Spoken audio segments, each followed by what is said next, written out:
ರೇಣುಕಾಸ್ವಾಮಿ ಕೊಲೆ ಕೇಸ್ ಆರೋಪಿ ದರ್ಶನ್ ಹಾಗೂ ಗ್ಯಾಂಗ್ಗೆ ಜಾಮೀನು ಸಿಕ್ಕ ವಿಚಾರ ಈಗ ಸುಪ್ರೀಂ ಕೋರ್ಟ್ ಅಂಗಳದಲ್ಲಿದೆ. ದರ್ಶನ್ ಜಾಮೀನು ಅರ್ಜಿ ಪ್ರಶ್ನಿಸಿ ಪೊಲೀಸರು ಸುಪ್ರೀಂನಲ್ಲಿ ಮೇಲ್ಮನವಿ ಸಲ್ಲಿಕೆ ಮಾಡಿದ್ದಾರೆ. ಈ ಅರ್ಜಿ ವಿಚಾರಣೆ ಜನವರಿ 24ರಂದು ನಡೆಯಲಿದೆ. ಒಂದೊಮ್ಮೆ ಜಾಮೀನು ರದ್ದಾದರೆ ದರ್ಶನ್ ಮತ್ತೆ ಜೈಲು ಸೇರಬೇಕಾಗುತ್ತದೆ. ಜೂನ್ 11ರಂದು ದರ್ಶನ್ ಅವರು ರೇಣುಕಾಸ್ವಾಮಿ ಕೊಲೆ ಪ್ರಕರಣದಲ್ಲಿ ಬಂಧನಕ್ಕೆ ಒಳಗಾದರು. ಆ ಬಳಿಕ ಹಲವು ತಿಂಗಳು ಜೈಲಿನಲ್ಲಿ ಇದ್ರು.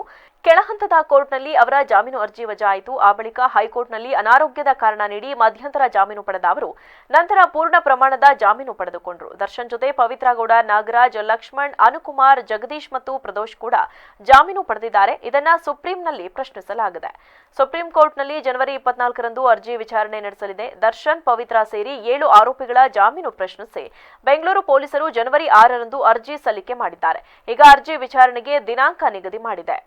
ಕಳೆದ ಡಿಸೆಂಬರ್ನಲ್ಲಿ ಹೈಕೋರ್ಟ್ನಿಂದ ಆರೋಪಿಗಳು ಜಾಮೀನು ಪಡೆದಿದ್ರು. ಪೊಲೀಸರು ಮೇಲ್ಮನವಿ ಸಲ್ಲಿಸಿರುವುದರಿಂದ 7 ಆರೋಪಿಗಳಿಗೆ ಮತ್ತೆ ಕಂಟಕ ಶುರುವಾಗಿದೆ. ಸುಪ್ರೀಂ ಕೋರ್ಟ್ನಲ್ಲಿ ದರ್ಶನ್ ಅಂಡ್ ಗ್ಯಾಂಗ್ಗೆ ರಿಲೀಫ್ ಸಿಗುತ್ತಾ ಕಾದು ನೋಡಬೇಕಿದೆ.